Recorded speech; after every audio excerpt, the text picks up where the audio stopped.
Hello, hello, hello. How we doing? What's going on, people? Welcome, welcome. I hope you're all doing well today.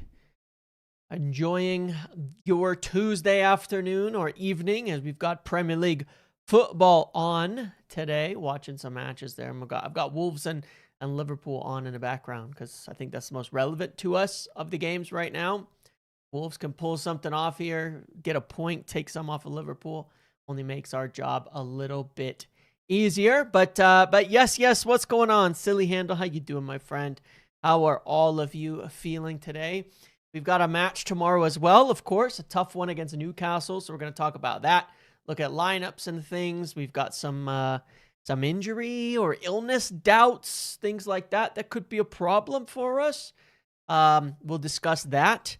We will also talk a little bit about some of the news out there now. Of course, we've had confirmations that Mainoo contract, some of the things going on there. Confirmations about signing a Premier League proven midfielder, as if we needed more confirmations about that. We did get them, and we certainly will be signing one, at least one. As well, I would say we're, what else are we going to discuss? Tyler Adams. A little more links continue that we're watching Tyler Adams, my American compatriot. I have him on my list, but I'd had him down a bit because I thought his injury was a bit more serious. Apparently, he's back already, and I like Tyler Adams. So he's actually quite a good... I put him in that João Gomez quality of depth number 6. Could be a really good signing, so we'll talk about him there. I say really good, like value signing if he's at the right price. He could actually be very, very quality for that kind of depth. You know what I'm saying? Not like the top guy, not the main name, but an interesting one. And I would love to see. I know some people wouldn't, but I'd love to see an American back. He's a good defensive midfielder. He's pretty good. Tonali audition tomorrow. Tonali, Bruno Guimaraes, Lewis Hall. Livramento, is he back? No, he's injured, isn't he, still? Yeah, there's a few we should be keeping an eye on tomorrow as well. But first and foremost, I'm here to talk about the environmental conservation efforts of Ineos around the world. Just kidding. I won't say exactly what I'm making fun of there, but seen some things this morning. Video that went around on Twitter of a certain well-known individual doing essentially something like that, but for somebody else. And I thought, good Lord, what has the world come to? What are we doing out here? So anyway, moving on from that, let's talk about first Mainoo and his contract. As we've been discussing in recent times, obviously Mainoo's contract is certainly a subject of discussion, but at the same time, there is still this sort of consideration over wages and things like that are not yet sorted. I think that it will get sorted out, is my feeling, but it's not a foregone conclusion. One of the things that I personally think is holding things up from what I've heard is if you read into sort of the story that came to us from the Daily Mail and there as well, which we've gotten a lot of Cobby stories from them over the last few months, is that, there may be, is there willingness to drop that salary demands to that more reasonable level that was around more what they were talking about before, on the basis of, his current place in the team. And the thing about it is, I do think that holds things up just a little right now, and from what I've heard, because of course, from United's perspective, they already felt what they're offering is fair. 6 or 7 games, regardless of where we're at, does not necessarily make, one equal to or equivalent to the kinds of contracts that guys like Cunha and Mbumo and such are on. And there's still a bit of a gap in the perspectives here when it comes to the wages themselves. Again, I think United would like to have Mainoo closer to that 100, 120, 110 mark. But I'm not saying that he's asking for 200,000 or something like that. I don't know the number, but clearly that is something that has to be still addressed, still sorted. There will be more talks going on. There will be more talks going on. Now, there's been a few little reports that they'd already agreed on some sort of previous wages, but then the club didn't like follow through on it. I don't know in detail how that is. I will say again, though, as I said earlier in the year, you know, it's not like it's a weird situation. The whole thing has been really weird. I don't know what to say about it, to be quite honest. The whole thing is very, very strange because they didn't want to sell him or they didn't want to loan him, but they were sort of kind of willing to sell him, but they'd also discussed a new contract, but then also weren't really following through on the new contract. You're getting a little bit of a different story from all parties on this situation, but the fact remains at the moment there's still a gap in the perceived value in terms of salaries and things like that right now. And I think it'll be resolved in the end, but we'll see once this progresses further. There have been some discussions, and there will be more discussions during very likely in the coming weeks, especially during that next break. There will be some discussions over that, as well as United look to nail things down on that front. So as far as Cobby goes, that's part of the situation there. It's a sort of an ongoing thing. And then besides that, the midfield. We've seen more and more reports kind of popping up each day about the different midfielders. But I want to ask you guys, what do you think? What are your thoughts with regards to Cobby Mainoo and his contract, where it's at? What should he kind of be getting? Do you think that he should be getting, you know, what is the parity? Like what kind of player should it be on parity with Lenny Yoro? You know, on 75 or 80,000 a week? Should he be parity with like Ahmad, who's been a bit more regular of a fixture, but also doesn't have like a long track record with United, may not be a guaranteed starter moving forward, who's on closer to 125? Then you moving up into the next brackets of the guys in the 180 to 200 and higher. You know, where does Cobby Mainoo fit right now? Is it in the Lenny Yoro brackets? Is it above Ahmad, below Ahmad? You know, where do you think? I'd probably place him somewhere between Lenny and Ahmad in that kind of range, but not well above a lot of that. I would say a bit below in that range. I think that's that's fair for a good young still prospect in that sense of a player that has a lot of room to grow. You still want to see consistency. You still want to see potentially more, you know, improvement, I suppose.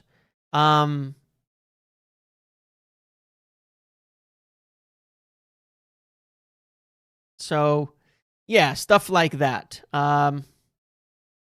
Those are some of the things that I would want to see to go above. So what are you guys looking at? Lenny, less than Ahmad, Lenny, 80 to 120, around 100, nothing more than 120, 80 to 100, 70, 120, 120. Yeah, I mean, I think you're around there. I think that makes sense. I think that's fair. I mean, one of the funny things is, look, we do have to obviously understand and grasp United's changing kind of wage structure. If you were looking at Liverpool when they were blowing up and climbing, most of their good young players like Trent and Robertson and such during those times, who were very kind of nailed on starters, their pro contracts, like their contracts they were on, were in the low 100s for a long time to the high double, you know, 5 digits. So, you know, I think that we've, you know, obviously the world's changing a little bit, and I think you got to balance things out. But I'll say this: if anyone wants instead to go to Chelsea, I tell them be my guest, because if you're gonna go to Chelsea to get a little bit more money, okay, that's a decision you want to make with your career, Garnacho, then so be it. That's what I would say. I think that, to be completely clear, I actually think that, all wages aside, United is, even if United wouldn't offer you the top wages in the world as a young player right now, I think it's the best place to be by far. You're going to play, you're going to get minutes, you're going to be used. There's a lot of potential in the team. You're not going to be tossed aside like you might at a Pep team. You're not going to be sent to Strasbourg like on an 8-year contract like you might at Chelsea.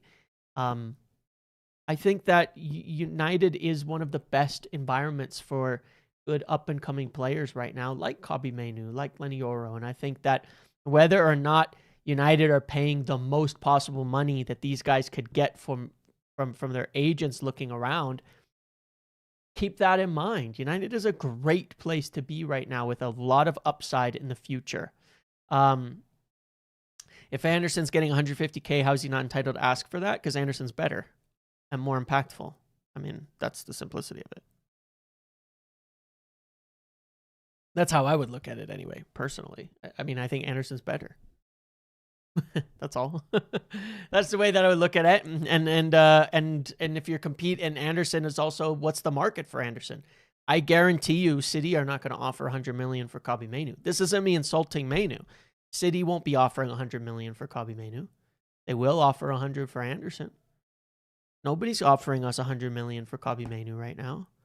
You know, so it's about market value as well. Just regardless of circumstances, reasons why, talent, all of that. Nobody's offering 100 million for Kobbie. He was available at about 50, and we didn't really get offers last summer. Again, it's sort of a confusing thing. And I'm not saying that makes him untalented. I'm talking about from the perspective of a contract negotiations and things like that. What is the market saying? Well, the market is saying that Elliot Anderson is worth a lot more, is a more valued commodity, is a more valuable player in that respect. So I think that has to weigh into those contract talks too. If Kobbie Mainoo's agent was bringing, an offer from Chelsea saying we'll pay 80 million for Kobbie, 200,000 a week, that would be a negotiating position for United, but I don't think that that's the case. So they'll be saying, look, we've got what we've got. This is what we're going to offer. What do you want to take, on this? We want to keep you. We want you to stay. If you don't have some like crazy strong offer that's not just about wages, because clubs can say whatever they want about contracts, but what are they also willing to pay to get you? When you have 2 more years on your contracts. So anyway, that's it's an interesting kind of discussion. I do think United will sort it out in the end. I think United will sort it out in the end, of course. I really do. But the next few months, like I said, I think this one will drag. I said this a little bit ago. My perception of it based on what I've heard is that I think this one will drag, because I think the club are going to want to see how does the rest of the season play out. How are you playing? Kobbie's going to want to see the rest of the season play out and say, look at how valuable I am. And then they'll re-breach kind of the discussion. So I think there'll be more talks as we go, but certainly there's going to be some kind of perspective there. So that's that on Kobbie. The other thing that's obviously been confirmed quite a bit now on a few different sides is all these midfielders. We're getting a lot of talk about midfield, and that's good. Of course, I'm telling you over and over that we're going to be signing midfielders, and we're definitely going to be getting midfielders this summer. Alex Crooked Talk Sport says that United are planning a serious assault on the transfer market this summer with players such as Carlos Baleba. Keep telling you to not forget about that one. Adam Wharton, Elliot Anderson, Mateus Fernandes, and Sandro Tonali, all in their sights. All names on our list. Again, I think we will end up with 2 of these players. Very potentially, we could end up with 2. There's a real strong possibility we could end up with 2 of these, and then maybe another third as well. Let's not lose sight of the other players on our list and other players that we're looking at. There's, again, the links to Tyler Adams. There's also the links to João Gomez. I think we're going to aim for 1 or 2 of these guys, 1 or 2 of the alternates, and then maybe we go for somebody young and up and coming as well in addition. So I'm just always happy when I start to see more reports. Remember what I say. If we are in this February-March period and we're seeing more and more reports about certain players, what does that mean? Means United are talking to agents. Means United are still exploring that list of 8, 10 guys they have, figuring out who the real prospects that are obtainable are. narrowing down the scenarios that we can do and what we can't do in the market, who we could go for, who we could get, and really kind of fixing that up. Yeah. So me personally, you know, if I'm looking at like budgets and things like that, I still really like if I was to pick, let's do a little exercise here just out of curiosity. Assuming semi-ordinary, let's say Anderson, Bruno Guimaraes, Tonali are 100, Wharton is 80, Baleba is 65, João Gomez and Tyler Adams are in the 40 range. Mateus Fernandes is about 40 as well. If you were to go through all of those and you had a 200 million to spend, what would you do?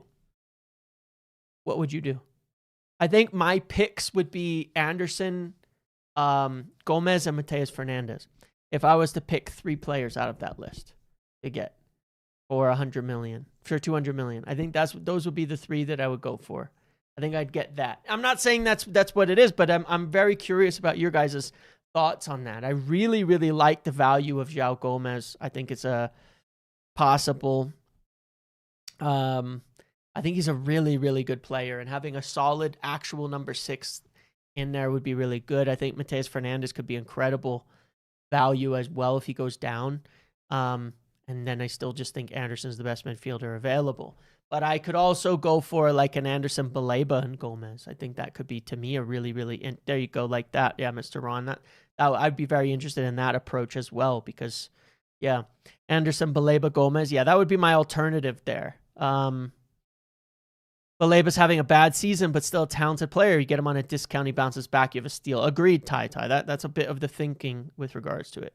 Anderson, Baleba, Mateus, Anderson, Baleba, Gomez, Anderson, Tonali. Just go for 2.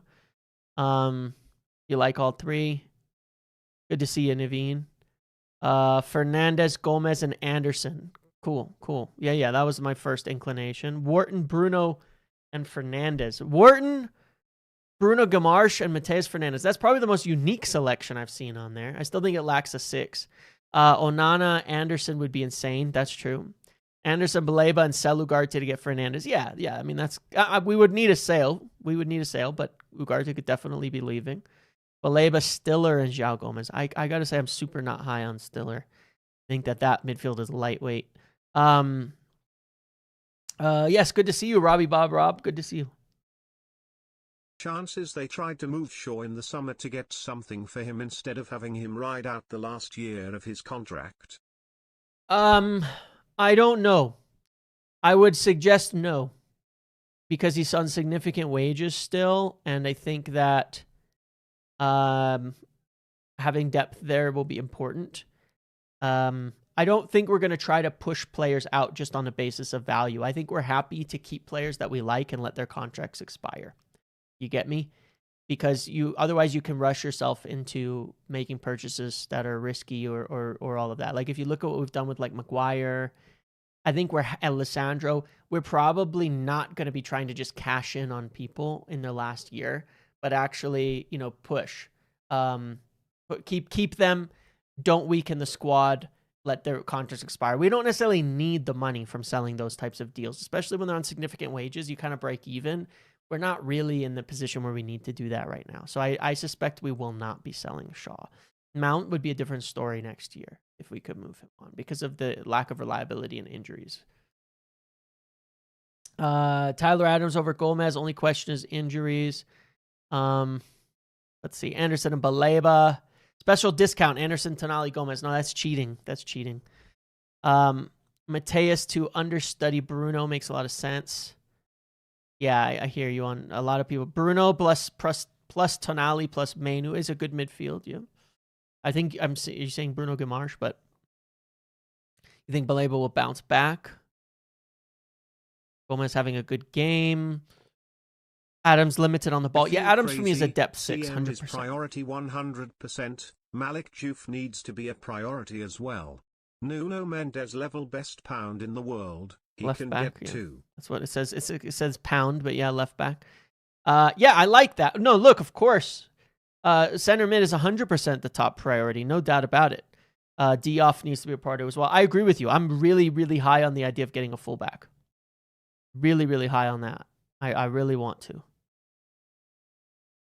I really, really, really want a fullback. Welbeck for Xerxes. I don't think that'll happen. Welbeck just got his contract extended at Brighton.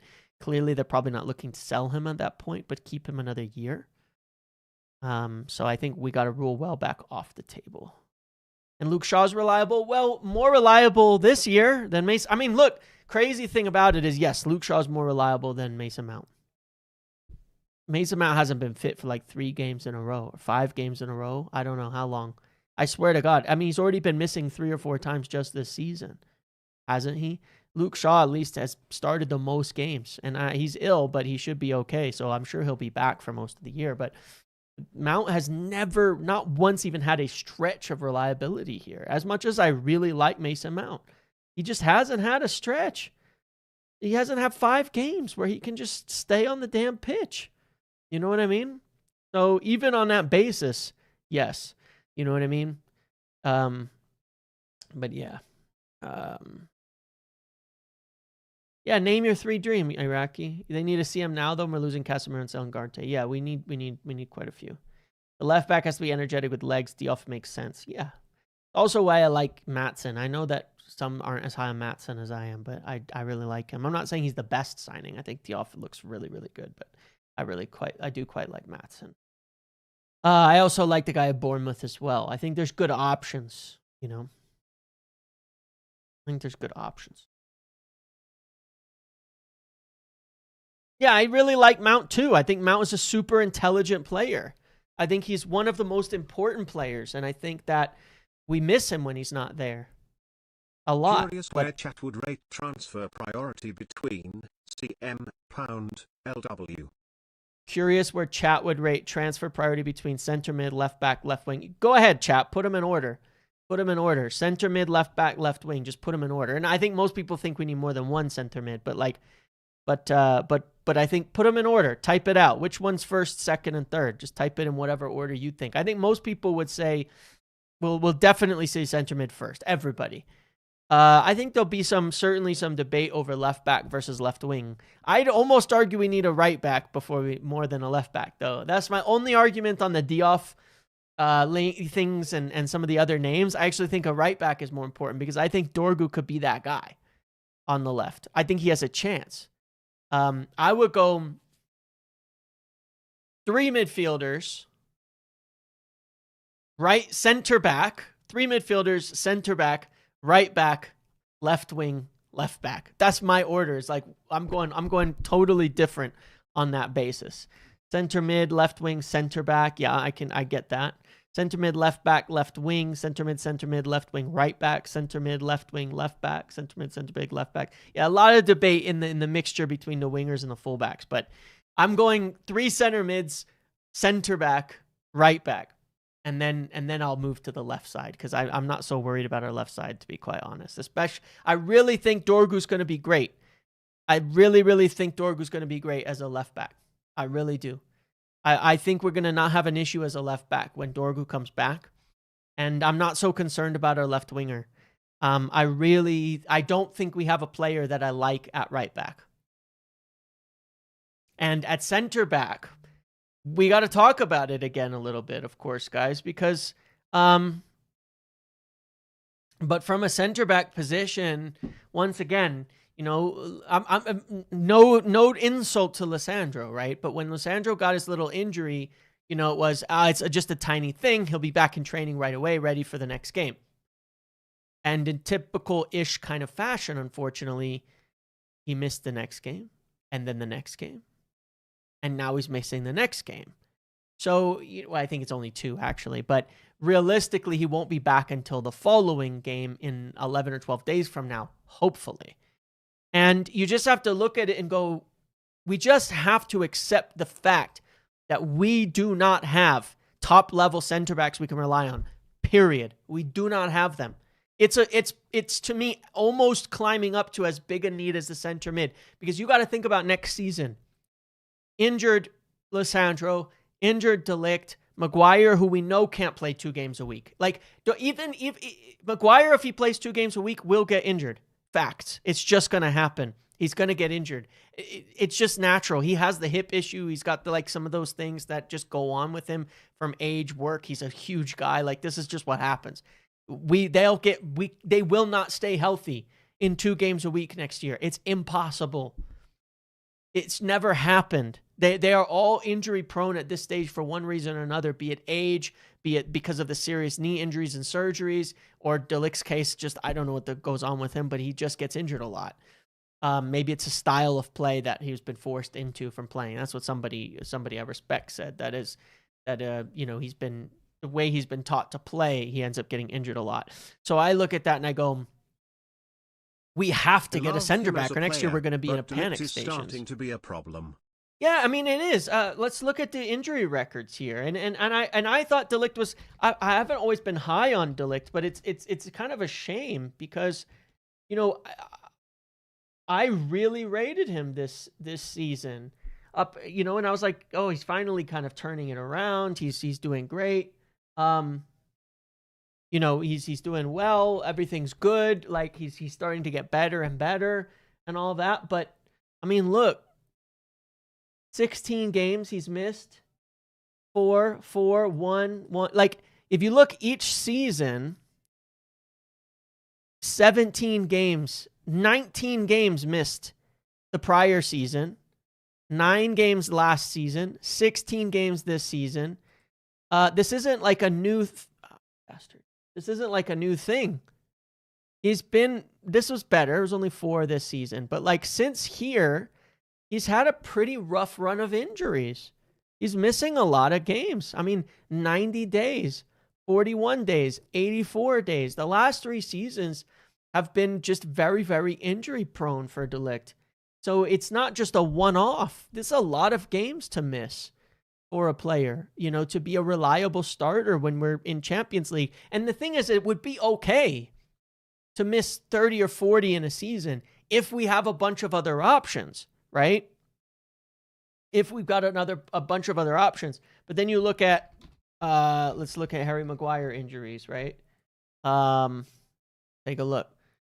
Same thing. 57 days, 52 days, 100 days, 30 days. Like, Maguire's going to miss 40 to 50 days a year, period. 9 to 10 games. He's going to miss them. You know what I mean? Like, that's just what happens. And then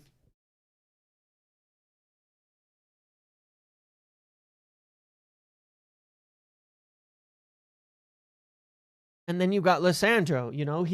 He missed the start of a bunch of games this year, right? Because he came back in November. Now he's out again for how many days? I don't know. But 2 huge injuries. And even before that, let's not get it twisted, unfortunately. 74 days out in 21-22 when he was at Ajax. 78 days out in his first season with us with a metatarsal fracture. Big injuries routinely. It's not his fault. It's terrible, but we have to understand it and accept the reality here. It's 5 seasons of injuries for Lisandro. He's the way he plays, just he gets hurt, and it sucks. And I don't think it's going to get any better post surgeries and all of that. So we've got to consider that. And look, I think I think we just have to understand, the reality of our situation with all of these center backs and say they've got injuries. By the way, here's Murillo. Somebody asked about somebody else's. This is one of the reasons I'm quite high on Murillo. 23 years old. He's been playing in the Premier League for a few years now. Look at his injuries. He's a tank. He's had like 1 injury this season that was early on, only 17 days. And before that, 9 days. Otherwise, nothing. He's a tank. There's other examples, obviously, that'll work. But I'm looking at guys like this.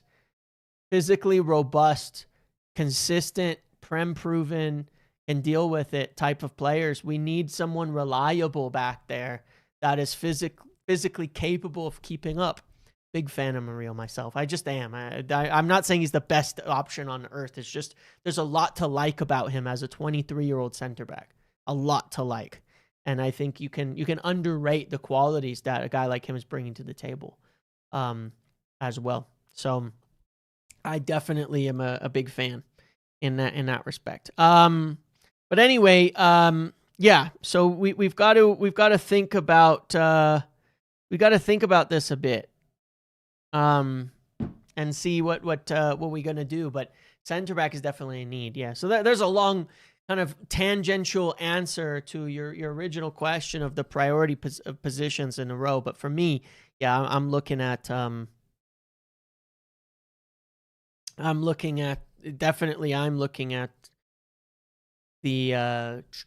what do you call it? The center back for me is the second after the midfield right now, for a reason, because of what we're seeing, the reality of what we're seeing every single day, every single week in terms of reliability there.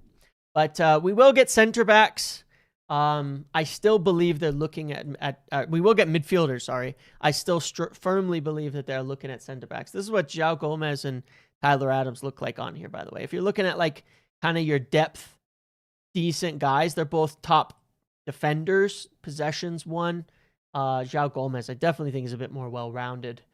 But, I also like that Tyler Adams, I will say, plays in the Bournemouth system. High energy, a lot of legs. I think both make depth signings. I think both could make very good depth signings, personally. Mateus Fernandes shows up quite well-rounded on a lot of these things, too. I think both could make good Ugarte replacements as your backup 6 in the team. I think we still like Baleba at a cheaper price because it helps us buy center back, too. I think we like him potentially at a cheaper price because it represents an opportunity for more upside, right? Where you end up getting a guy, if it turns around, which I still think right now they believe it would. If they go ahead with it, I don't know. I can't say for sure yet. Then I think there's a lot of potential upside in that. Like if you think you can get a guy who turns into one of the best midfielders again, like you thought he would, at a cheaper price, then it makes good value there. And yeah, it lets your dollars go further. I mean, either way, right? The idea is how far can we go with our dollars this summer to build the best team possible. And if we can get discounts, or we can get similar quality or same quality for less money, then that just lets us get further through the plan, right? Because it's not about we're going to buy 3. It's not about we're going to buy 4. It's not about we're going to buy this or that. It's just everything that we want. How far through the process can we get? So yeah, it might make the dollar stretch further if we can do something like that.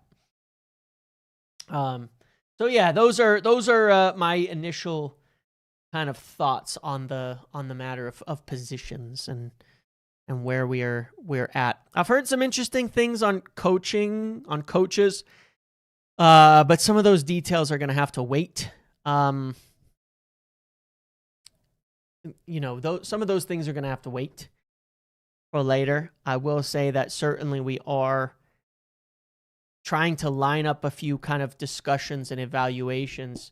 I don't know if it's directly with coaches or with their representatives, but I believe we're in progress with that, and we might hear more after the next break.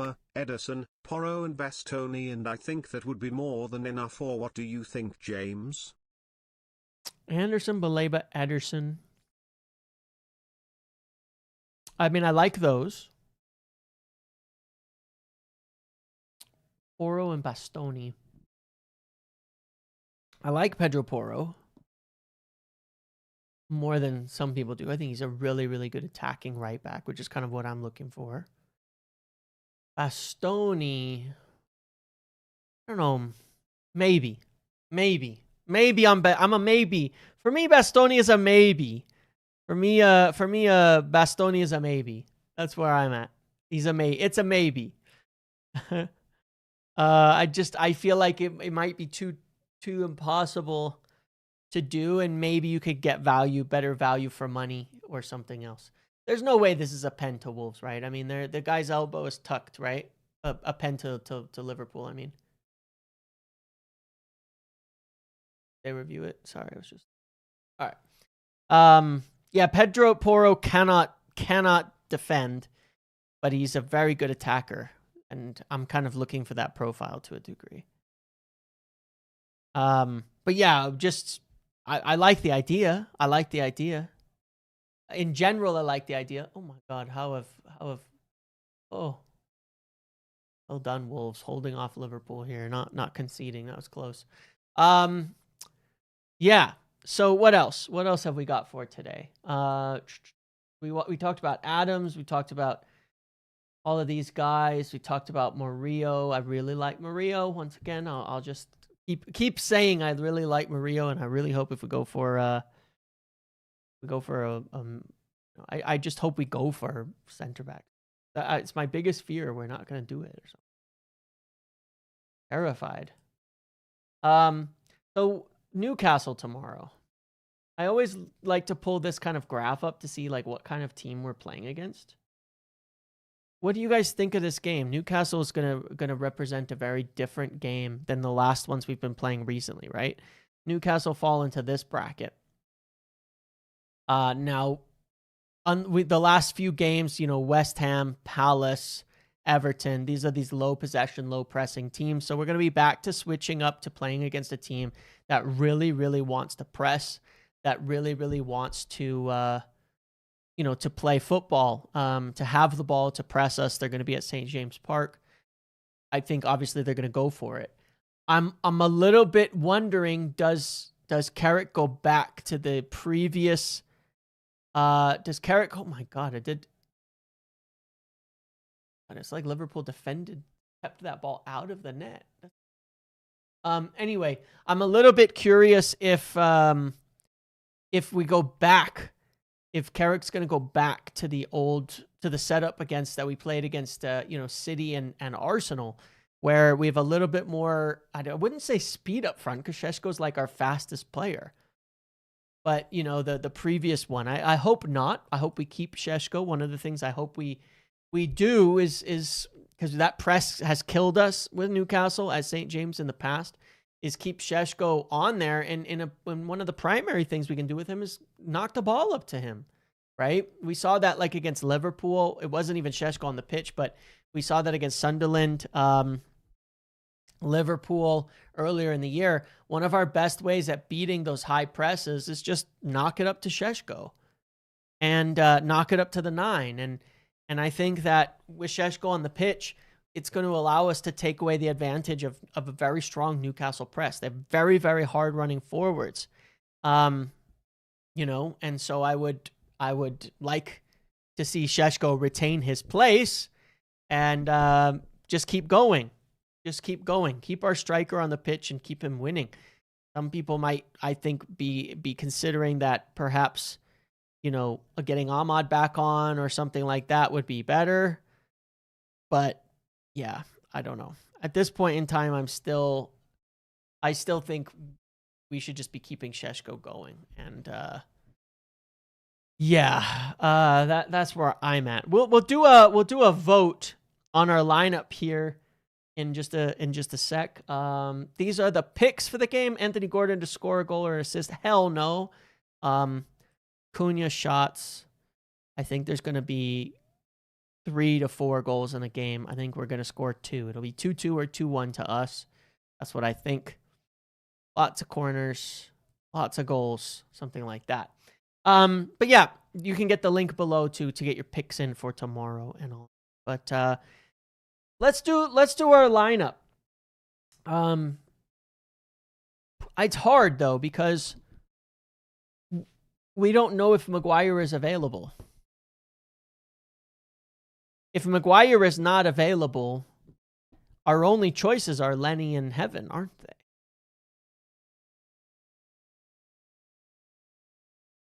So I think that Maguire will win the vote either way. Let's vote on a couple of things. Here's what I think we should do.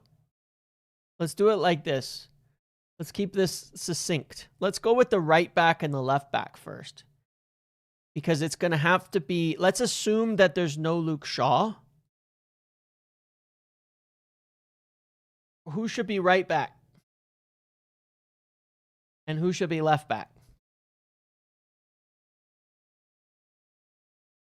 Which side should these guys be on?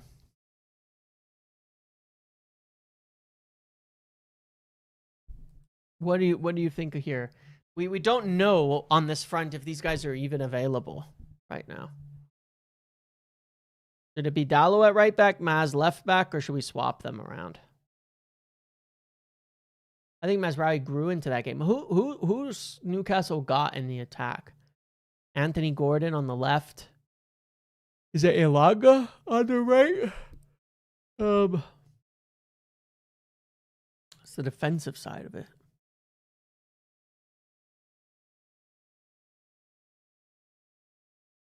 Maz sucks on the left. Maz left, Dallo, no choice. You need Maz at right back and left back.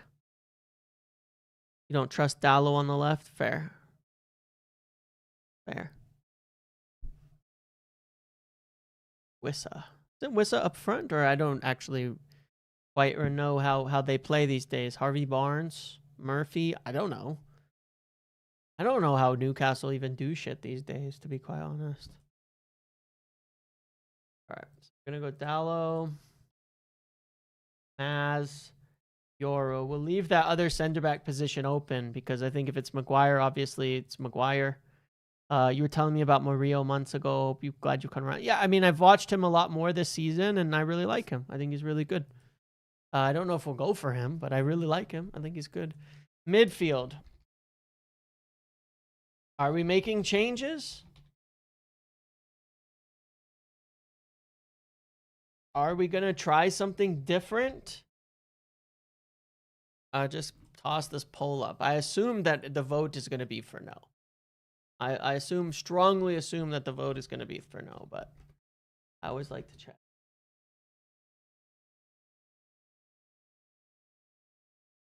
I assume people are going to vote for the same midfield.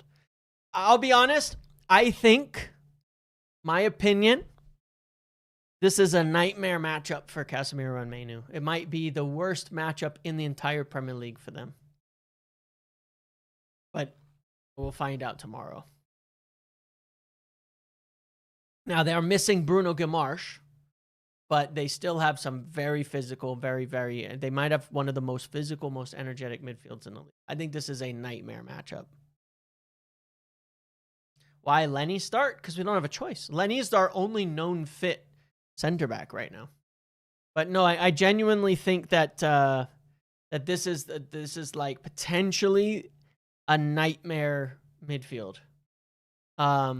Which is why I sort of suspect we'll sit deep. And I wonder if there'll be other changes. Because I don't think we have a choice. And it's a short turnaround for Casemiro and Mainoo as well. Against a very physical team. Very, very fast in the midfield. Jolington, Tonali, Ramsey, like, they're going to work the shit out of us in the middle of the pitch. If we try to go out and play. You know what I mean? So, I don't know. I don't know that we have an answer. Like I've said before, I don't see necessarily a better solution, but I do think this is a nightmare for us tomorrow on the front of on this front. I think it's really bad. I think I'm very worried about that. It's the biggest thing is just how easy it is for them. It'll be for them to run us. Yeah, and I'm not saying I'm not saying make changes. I'm not saying that because I don't know that it's any better. But if we're going to have to go with, you know, we beat Newcastle at home with Casemiro Ugarte. Am I wrong? I think that's the midfield we ran out. Probably, on paper, sitting deep with Casemiro and Ugarte is our best option. I'm not saying we're going to do it. I know people are going to be very angry about even suggesting it. I'm not saying Ugarte's good. This isn't the pro Ugarte, like, fucking agenda here. But we beat Newcastle at home with that setup. And the Casemiro Ugarte lineup worked. It's the only lineup ever playing Ugarte works is with Casemiro. Any other setup, it doesn't work at all. But settled in, compact, Casemiro and Ugarte has worked against some teams. It worked a few times. So that's the only thing I could think of. I'm not saying we should change it. I'm just saying we did beat Newcastle a couple months ago, for the first time in a while, and this game could be similar to that. So I don't know. I'm not necessarily suggesting we do it. I'm just saying, you know, That's it. That's it. We compact with both of them. So anyway, but yeah, I imagine like with the vote here, people aren't going to want changes. I don't know that I don't know that changes matter with this team right now. I just don't. I am worried though about this midfield. I think this is the worst possible matchup for them. Let's go right mid. Is it going to be Mbwems or Ahmad? Who do you want to see over there? Who do you want to see, Mbeumo or Ahmad? Cunha, Šeško, Bruno, Mbeumo again. That's what we got last game. But are we suggesting the changes or not? Who do you want to see change? I would like to see that again. Yes, I think I would like to not see changes in the front four. You don't have the facilities for that, big man. Yeah, exactly. That's us. We don't have the facilities to do anything about our bad midfield. The Newcastle game was brutal to watch. Apparently, it was a tactical masterclass that we abandoned the next week, but whatever, it doesn't matter. It's in the past. It's in the past. It's in the past.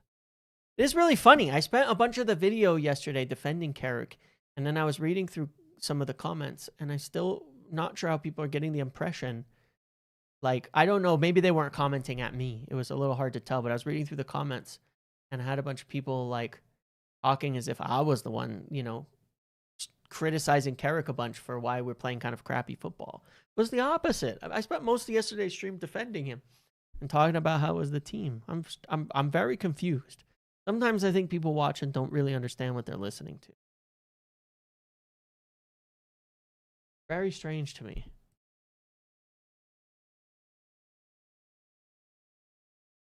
James viewers are so gullible teenagers that get influenced with whatever conclusions James comes up with.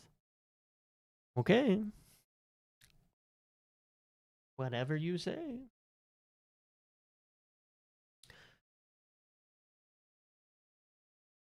All right. So I guess striker, the only real option we have is then Šeško. Or I guess I could throw Cunha up there as a...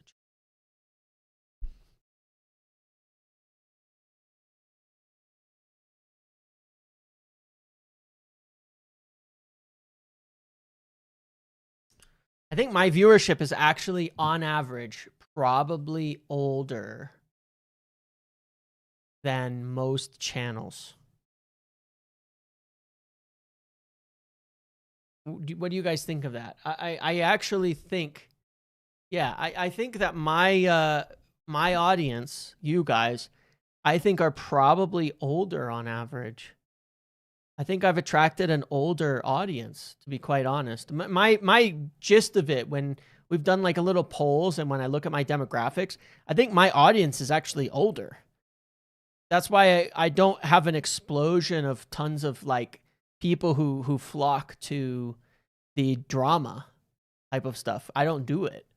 I don't actually get a young audience. I'm not saying my audience is like so much better than everybody else's. Some of you are silly, but we got a lot of gray hairs in here, and so do I. But I'm pretty positive on average I have an older audience. I think I mostly have people who are in their in the 30s and 40s, to be honest, like a lot. I'm not saying there aren't young guys. I'm not sure there's a bunch of young guys in here, but it's probably, yeah, we have a lot of the names I recognize in the chat, I know for a fact are old. Not calling you guys old. I'm saying old as in me, you know what I mean? Similar, 30, 35, 40 plus, But I know we have younger people too, but yeah, I think we actually have one of the more aged positively aged audiences on YouTube, because the content, my content is, I can see why my content would be more interesting to people who are a little more who are a little older, because I don't do huge crash outs constantly. I'm not drama farming constantly. I'm not clip farming. I do financial breakdowns. I do PowerPoints. I do explanations. I'm 34 years old. I don't know, man. I just don't do all of that. I don't do the big rivalry things. Like, I'm not saying there are other people who do it. I'm just saying I don't. So, you know, I don't have the guys in it. If you look at my hair, my wife was pointing it out to me. I've got like probably like a 20 or 30 gray hairs if I could get up close at some point to show you guys. But yeah, I've got a lot of grays growing up. Yeah, just the types of content that isn't particularly or is naturally, I think, one older people will more enjoy. I'm not gonna say more mature because I'm trying to be nice here, but maybe. Barcelona 3-0. Impressive. The MS Paint level tactical analysis. Exactly, Shatters. Exactly. That's for all of you. That drawing on the pictures, you know me.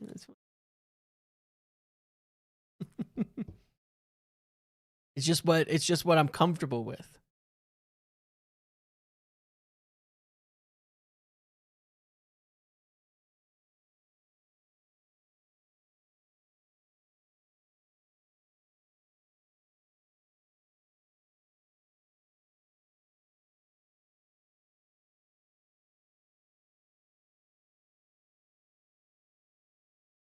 Sorry. You know what does make me feel young at the moment, without revealing too much, is that my wife is doing online work to get a degree for something in particular, and so she's back in college now, which makes me feel young. But she just finished her first credits and courses for that too, so I was just congratulating her, sending me a congrats to my. All right, so Cunha in on the left. And it's going to be Bruno here, right? We're kind of out of option. All right, so yeah, I mean, we've essentially gone with what we went with before. Oh, here's one. Let's do this. All right, let's do it like this. If Shaw was fit, would you like to see Shaw or Maz on the left?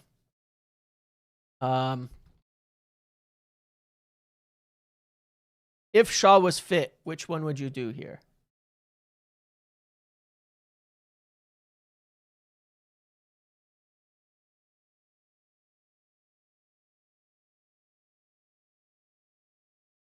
Read the third option. Read the third option too. If Shaw was fit, would you go Shaw left, keep Dallo on the right? Or would you go bench Dallo, move Maz to the right, and put Shaw on the left? Or would you go just straight Maz on the left still?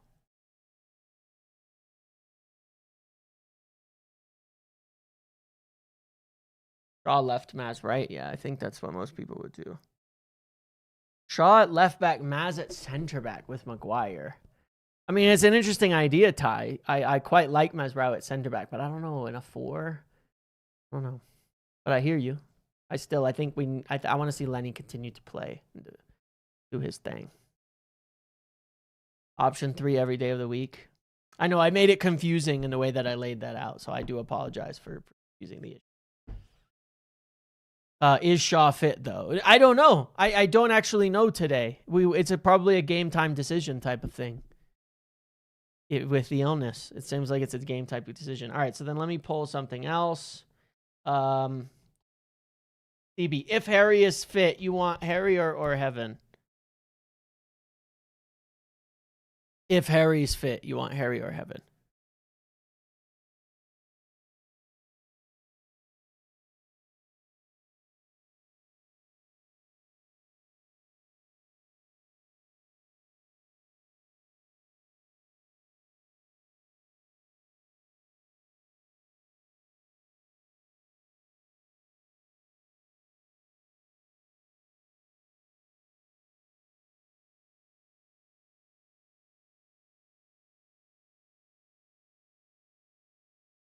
Harry. Okay, good.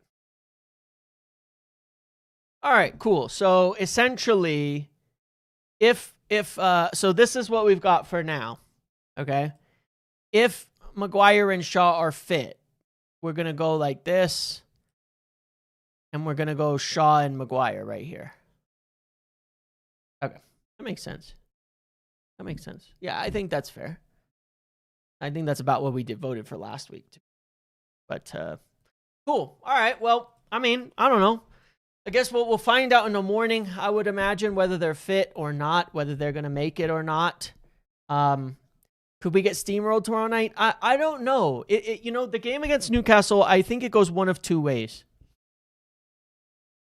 I think either we get demolished because physically we're just outmatched at St. James Park, which has happened before. We've had some of our worst games at St. James Park in the last 5 years on numerous occasions where we've just gotten completely and utterly outdone. And it's not a surprise because they are a very fast, difficult team, physically adept. They are missing some key players, which is good for us. But they still have a very, very fast, physical, and difficult team to deal with. Or they're going to come out and play us with a mediocre side that is flatlining right now, struggling, and missing players with illness and injury, and we'll turn it into a fairly decent scoring game where we'll end up blowing them away a little bit with goals because they'll push too hard.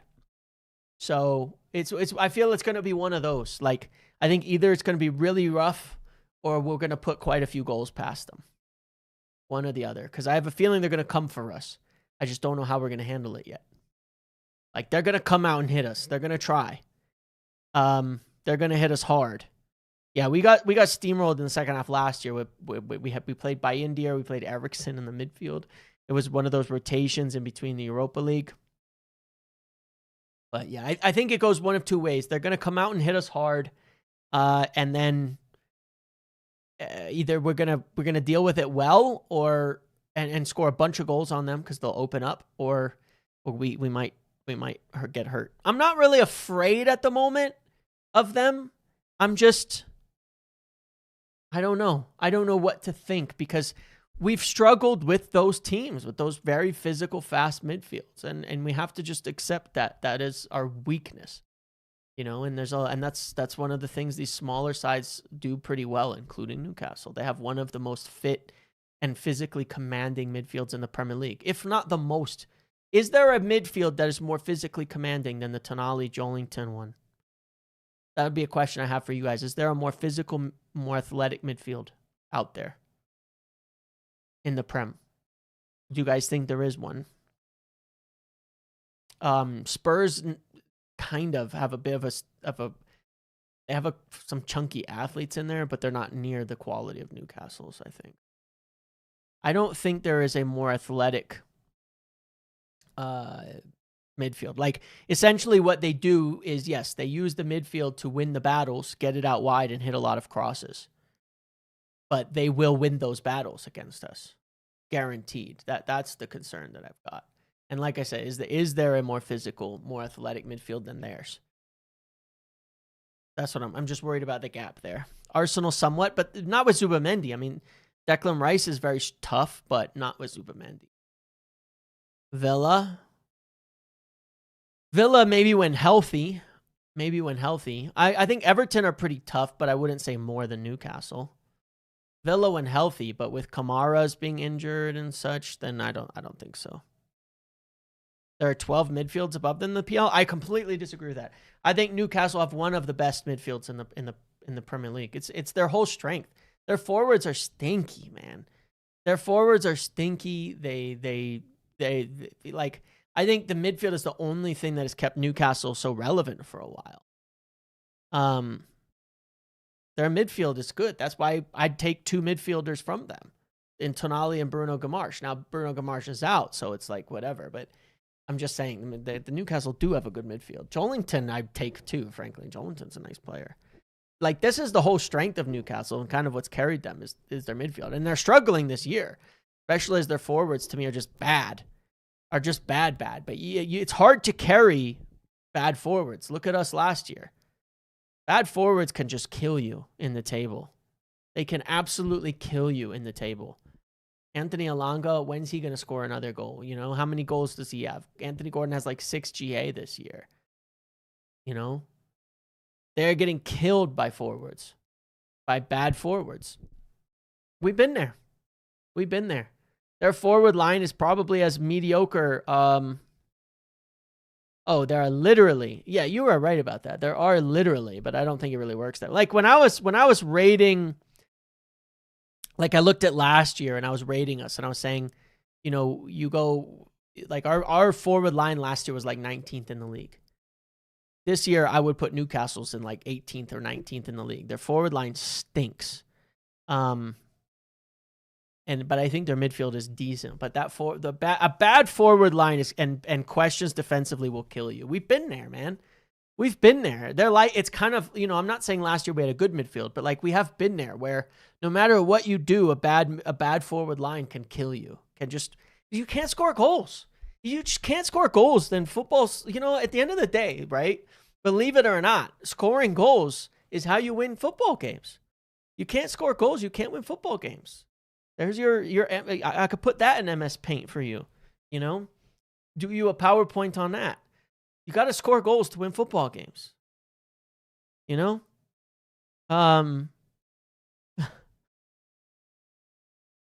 It is what it is. We've been there. When you've got Garnachos and Hoylands and Elangas and Anthony Gordons, hard to win football games. Yeah, and their defense is pretty poor.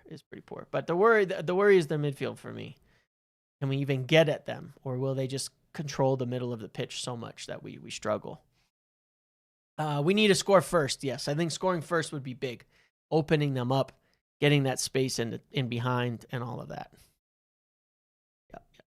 Some say the team who scores the most goals wins the game. Yeah, that's crazy. Yeah, it is crazy. Crazy. Wolves. Yes. Holy shit. Wolves. Liverpool down 1-0. Dude, what? This Wolves. Could Wolves pull off the greatest escape of all time? Because they sure look like they could. Could they pull off the greatest escape of all time? Could they? Could it happen? 9 games after this left, could they do it? 20-something points, I think, would be needed. Ooh. 78th minute. If they can hold on for 3 here, man, could it be the great escape? Rob Edwards is the manager now, right? Oh, you see Van Dijk diving? Van Dijk flopping like a fish? It's not just the 2 games. It's that they look genuinely really, really, really good recently. Like, really good recently. They're look at the teams that they're beating and that they're playing against and how hard they are to beat right now. I don't know if it's too little too late or not for them, but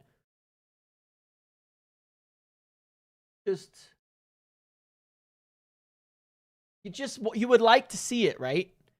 You would like to see them pull it off. They've been playing really good recently. They're so hard to beat. They have good players. They've been better than they're getting credit for. Another Gomez scores. Crazy. They have so many Gomez's. They love their Gomez's at Wolves, I tell you what. But I don't know, man. Just imagine. Just imagine. Yeah, since we beat them 4-1, their performances have gone up a level, and if they get this, they'll have like 7 points in their last 3 games. I mean, that kind of pace is good, but they still got to finish this. Can't counter chicken. Off the post for Liverpool. Oh, this is tight. All right, guys. Well, let's hope Wolves hold on here. Let's hope. I'm rooting for Wolves. Wolverhampton, let's go, I'm rooting for Wolves here, but we'll see. All right, guys, thanks for hanging out today. I'll be back tomorrow morning. Tomorrow before the game, it's a 1:15 kickoff, an 8:15 kickoff for you guys. I'll be here before I'll be here just before 7 for lineups for the pre-match live. I'll have the watch along over on Big Up. Once again, the link below to get your picks in, but also I'll be over there for the actual match itself at 8:15 tomorrow. And then in the post-match, I will be about 15 minutes late. Glad we got Sesko Orgiokos. You had age worries. Yeah, I'll touch on that real quick. I'll be here at about 15 minutes after the game, 30 after for the post match. Just someone stopping by my house to do something, so I'll be there about 15 after the game, which is fine to do the post match and all of that. Okay, you glad we got Šeško versus Gyökeres? Yes, for sure. One of the things that has definitely worked out that I'm very happy we've done well in getting Šeško. And I think Šeško has shown he's a top player. And he's got great potential, but also he's really developing and coming on. But one of the things I think we did well across the board this year is that because we got Cunha and Mbeumo as well, Šeško didn't have to be the guy for the majority of the season. And that taking the pressure off of him, not being in that spot where you're starting every game, not scoring, and letting it get to you, being in and out of the team a bit, I think has been crucial, because the thing with the age is when you get those young strikers and they have to be the guy, that's where they fail at a really, really high rate right off the bat. But the fact that we've had Mbeumo and Cunha who could play in that position and did, I think, have started as many or more games than Šeško at striker, I think now he's settled, he's comfortable, he's happy, he's winning, and we've kind of pseudo bypassed that by having more experienced players who he can play in front of him and have taken that pressure off. So I think they've got to give them full marks for how they managed a young striker as well, to not have it be the world on his shoulders like it's been in the past. So I'm very happy how they managed that, because I think it was a valid concern. And I think if Šeško had to be the guy every single game, we wouldn't be seeing the turnaround we're seeing now, because he was struggling a little in the beginning, but he was able to go out of the limelight. Oh, Salah scored. Son of a bitch. All right. See you later, guys. Smash a like on the video on the way out. I'll catch you tomorrow. Goodbye.